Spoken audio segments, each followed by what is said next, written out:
Hoy, en este contenido 2 de nuestra primera unidad, vamos a abordar un tema que es la columna vertebral de su futura profesión, la estructura organizacional del sistema penitenciario y el rol del servidor de seguridad y vigilancia.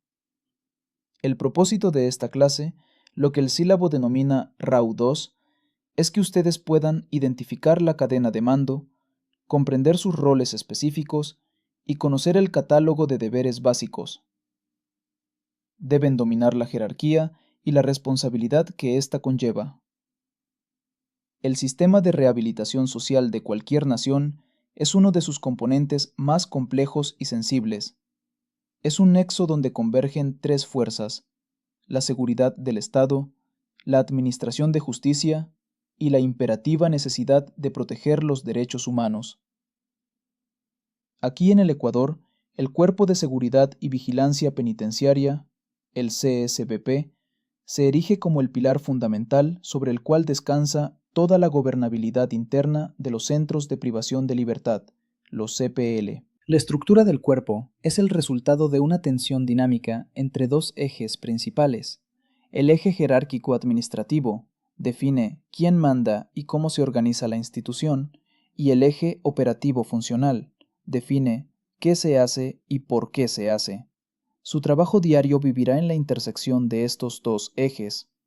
Nuestra misión hoy es desglosar esta arquitectura, entender sus atribuciones operativas, diferenciar sus competencias de las de otras fuerzas del orden y finalmente tocar el desafío crítico, la tensión entre la dirección política y la profesionalización técnica.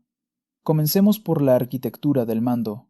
La estructura, que se divide en un nivel directivo y un nivel técnico operativo, no es una mera formalidad burocrática, es el diseño explícito de la cadena de mando y del flujo de la responsabilidad. Arriba de todo tenemos al nivel directivo, el cerebro estratégico y político.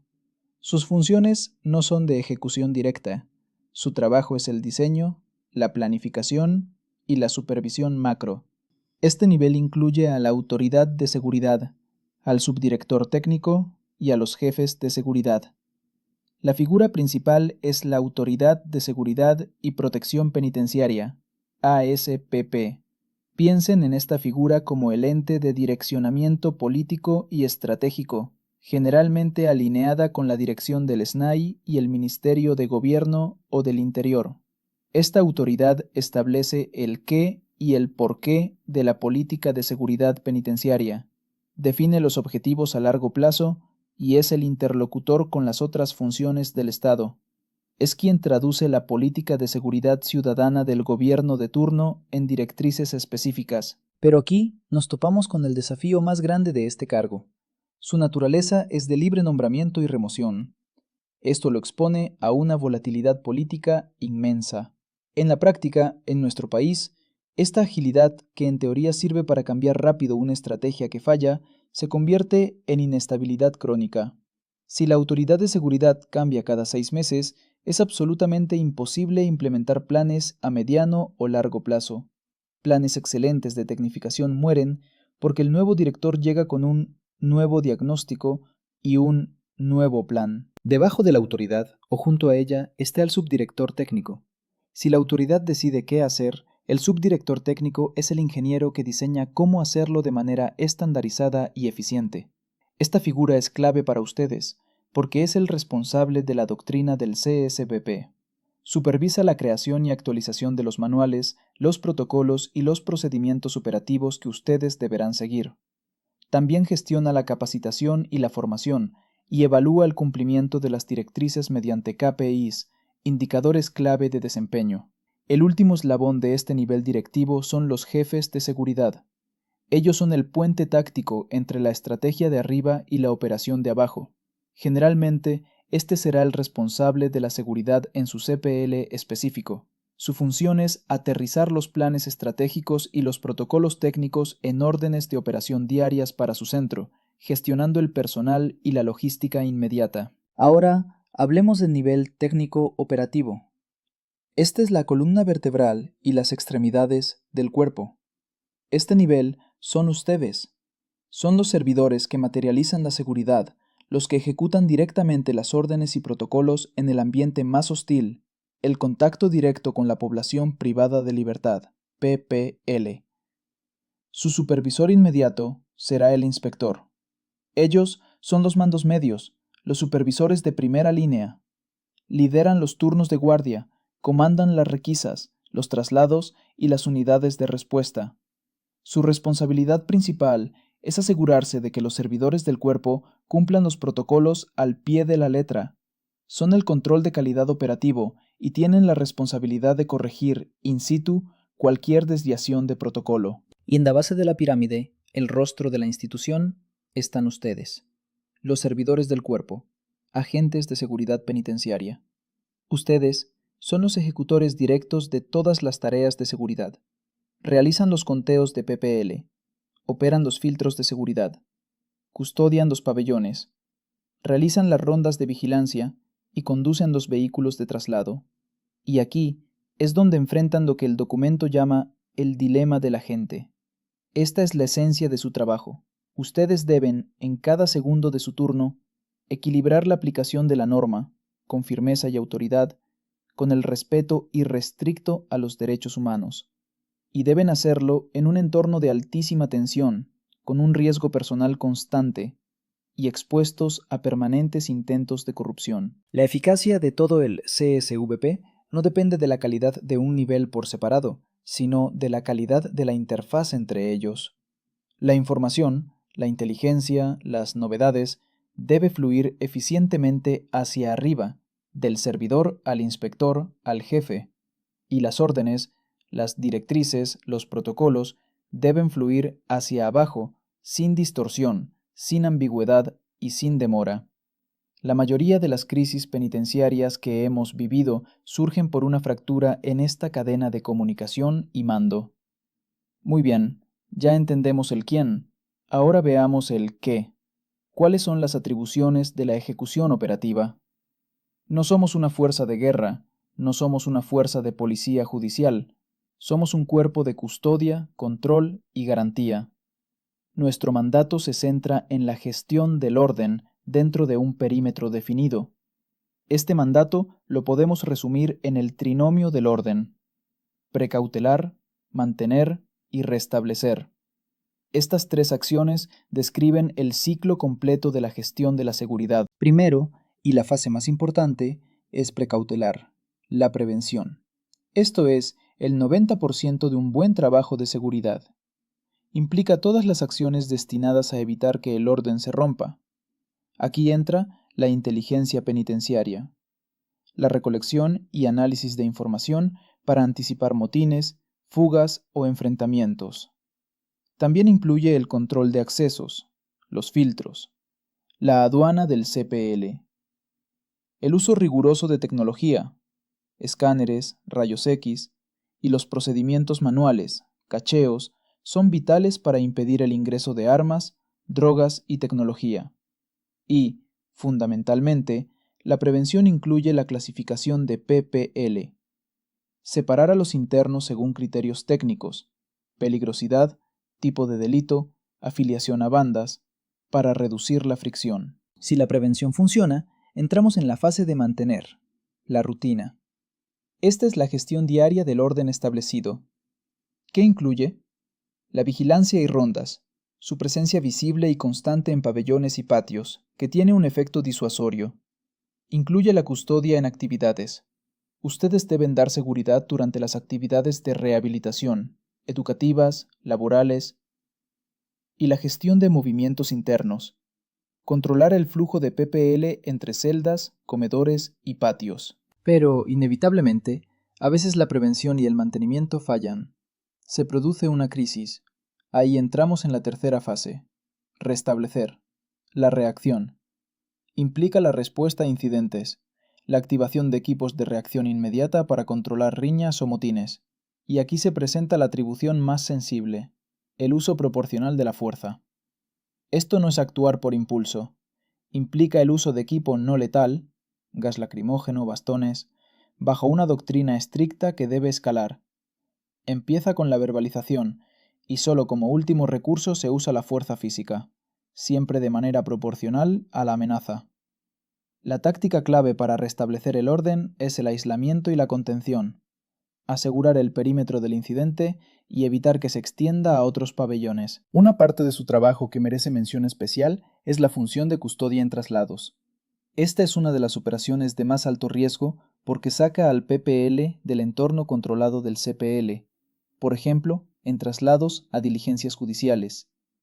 Requiere planificación, análisis de riesgo del PPL, selección de rutas, coordinación, comunicación con la Policía Nacional para la seguridad de la ruta y un protocolo de traslado estricto, uso de grilletes, cápsula de seguridad en el vehículo.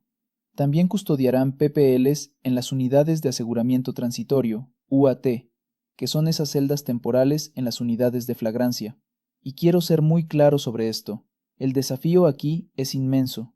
Esas unidades no tienen la infraestructura de seguridad de un CPL. La seguridad allí no depende de muros o tecnología. Depende 100% del procedimiento y de la alerta de la gente. Esta coordinación con la Policía Nacional nos lleva a un punto crucial: la separación de competencias. Es vital definir la frontera operativa. La competencia interna es dominio exclusivo del CSVP. El reglamento lo dice. El CSVP es la autoridad de la puerta del CPL hacia adentro. Dentro de los muros, tenemos jurisdicción primaria y total sobre el orden y la disciplina.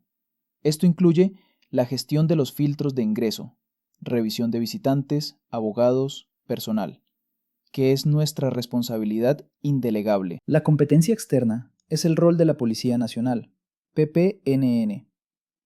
Ellos tienen la competencia perimetral y del espacio público. Son responsables de la seguridad en los muros exteriores y alrededor de ellos, prevenir ataques desde el exterior y capturar a PPL que logren evadirse. La PPNN solo interviene dentro del CPL bajo orden de un fiscal, a través de sus unidades de Policía Judicial, PJ, o DINASED, para realizar el levantamiento de cadáveres o investigar delitos ocurridos en el interior. Pero, ¿qué pasa en la zona gris? En los motines generalizados, con toma de rehenes, donde nuestra capacidad es desbordada. Aquí es donde la separación se vuelve coordinación. Debe existir un protocolo claro de desbordamiento. Cuando la PPNN ingresa en apoyo, con sus unidades tácticas como HUMO, GIR, GOE, debe establecerse una cadena de mando unificada.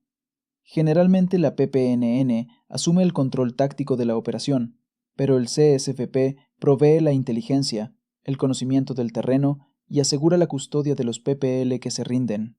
Esto me lleva al punto final, el más importante, el eje de la profesionalización y la tensión entre la política y la técnica. Como dijimos, la autoridad de seguridad, nivel directivo, es política, de libre nombramiento y remoción. Esto responde a una lógica de gobernabilidad democrática, pero su riesgo es la volatilidad. Frente a esa volatilidad, la única ancla que tiene la institución es la doctrina técnica. La profesionalización exige que la ejecución operativa, su trabajo diario, no dependa de la directriz volátil del político de turno, sino de protocolos estandarizados. Esta doctrina se sostiene en dos pilares. El primero es el RAU 3, Reglamento de Actuación Unificada, o, conceptualmente, los Protocolos Operativos Estandarizados, SOPS. Este es el libro. Es el documento que le dice al servidor del cuerpo exactamente qué hacer y cómo hacerlo. Este protocolo es vital por tres razones. Es su protección legal. Si usted siguió el protocolo, usted como agente está cubierto. Es la estandarización. Asegura que la seguridad en Cotopaxi sea la misma que en Guayas. Y es la garantía de derechos humanos. El segundo pilar es el C4. Comando, control, cómputo y comunicación. Es la infraestructura tecnológica y de gestión que permite tomar decisiones basadas en datos, no en intuición. Es el sistema nervioso. El comando es el centro de mando unificado. El control son las herramientas, cámaras de CCTV, apertura remota de puertas, bloqueadores de señal. El cómputo son las bases de datos, información de PPL, registros. Y la comunicación es el sistema de radios que conecta al comando con ustedes en el terreno. La profesionalización real exige que esta normativa técnica, el RAU 3 y el C4, esté por encima de la directriz política volátil. El escenario de crisis más difícil para usted se producirá cuando reciba una orden del nivel directivo que contradice directamente el protocolo.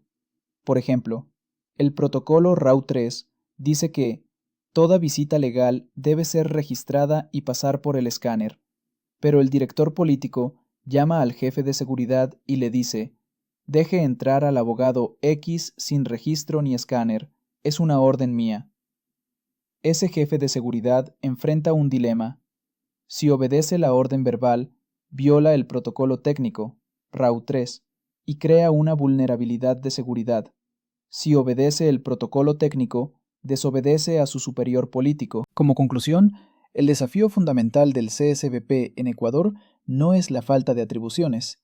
El desafío es blindar el nivel técnico operativo de la volatilidad del nivel directivo político. La profesionalización, por lo tanto, no es solo dar más cursos, es un proceso estructural que implica, primero, una carrera penitenciaria fuerte, donde ustedes puedan ascender por mérito y competencia técnica, no por lealtad política. Segundo, el fortalecimiento de la doctrina, donde los protocolos RAU 3 y la tecnología C4 sean la norma suprema. Y tercero, el aislamiento de la dirección política, donde el nivel directivo político establezca el qué, la política estratégica, pero el nivel técnico tenga autonomía para decidir el cómo, la operación técnica, basándose exclusivamente en la doctrina. ITESUT, Instituto Superior Tecnológico Universitario de Transporte.